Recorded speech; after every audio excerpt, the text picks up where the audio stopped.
Hey, good morning, folks. I figured I'd shoot another video, and this one is going to be I'm talking about my subwoofers.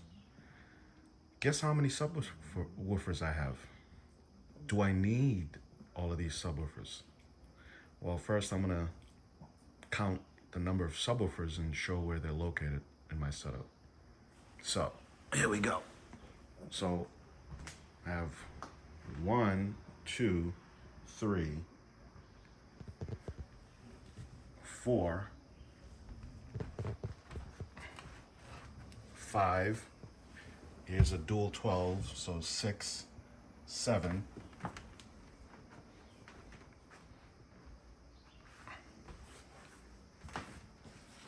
8, 9, 10, 11, 12, 13, 14, 15. So I have 15 subwoofers, and subwoofers are pretty much what we use in a home theater setting to handle all the LFE. So the LFE is a separate channel, so the .1 channel would be considered LFE. Some processors have 2 channels of LFE, but the mix itself, or the channel itself, is a .1 because the LFE is mono.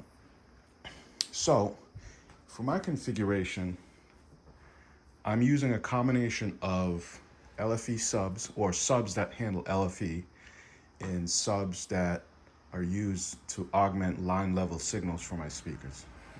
And what I mean by that is I have a stack of 3 in the right corner and a stack of 3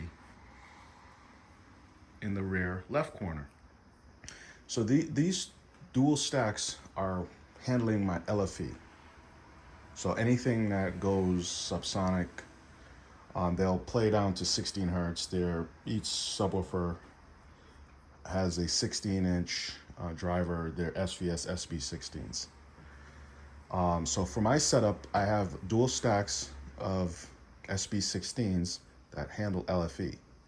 So I have 2 subwoofer channels that are calibrated, time aligned. So the remaining subs I have, as I showed you, each sub that's nearest to each speaker handles the line level signal for each speaker. So as you can see, as an example, the front right sub handles the front right line out signal. So it's basically running the line out to the sub that is augmenting that speaker. So, and it's the same concept for each speaker. The dual 12s here is a BPS 400, and that one I'm actually using to augment the center channel. But in the back, I have a kind of a dampening barriers type of a cushion to kind of dampen the sub that's firing to the wall, and then the sub here fires out into the room. So this is basically a dual 12. And then I have, obviously, a sub for the left channel speaker, sub for the right channel speaker. And then here is a combination of, I have a sub that's handling the line level for the rear right, rear left, and then I have it's a combo mix of, I split the left and right signal into this center sub. And I found that doing that gives me that kick. So I have a combination of beefy you know, bass for the left and right subs, and then the middle one kind of adds that extra kick. And how I have these configured is I have the each sub crossed over at 40 hertz, and they're crossed over at the line level end. So it's there. I bypass the crossovers inside the subs themselves, and I have them already crossed over. So whatever the signal is that's being fed are already crossed over, and the timer line to the main listening position. It's not perfect, but for my setup, I don't find any issues. What I find with this particular setup is I get a sense of bass movement throughout the room. So an example, if a plane is flying from, say, one front to back, you hear it, not only hear it, but you also feel it move through the room. Or just any sort of explosion that moves around, you feel it. You get the impact as well as movement. And so these line subs that are augmenting each of the surround channels are crossed over at 40 hertz, and then the stacks handled from everything from 40 hertz and under. Now, the other thing I have done is I have set the configuration to LFE plus mains. So some of that is going to blend in with the LFE subs from the mains. And it gives an overall solidity to the sound. There's no gaps within what I can perceive as gaps in the sound, the bass sound. And it's just an awesome feeling.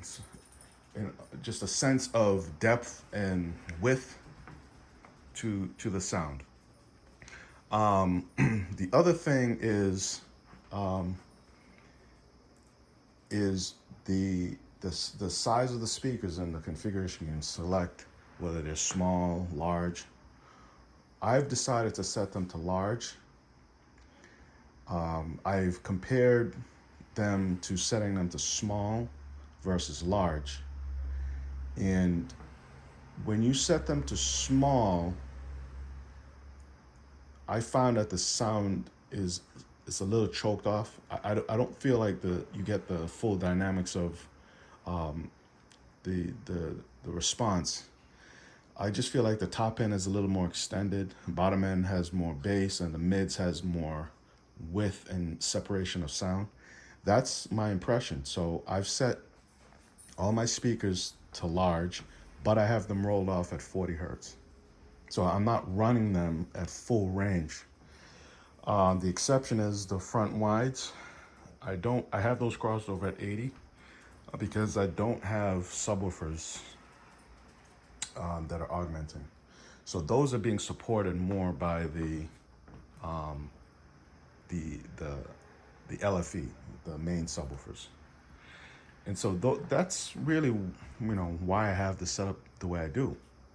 And it's, to me, I know the conventional wisdom is to set everything at 80 hertz, and that probably is correct for most home theaters, but I've experimented with that, and I find that using multiple subwoofers, a combination of the LFEs and having subs for each channel crossed over at 40, to me, in my space, sounds the best to me. It gives me that true cinematic feeling because I'm playing everything down to and blending in, down to 40 all the way down to, 16 hertz. All right. So that's my take. Do you think I have too many subs, or should I get rid of subs? I don't know, but I'm definitely not gonna. The way it sounds, I think it sounds perfect in my listening space. All right. Well, if you like this video, please like and subscribe. I appreciate your support. Thank you.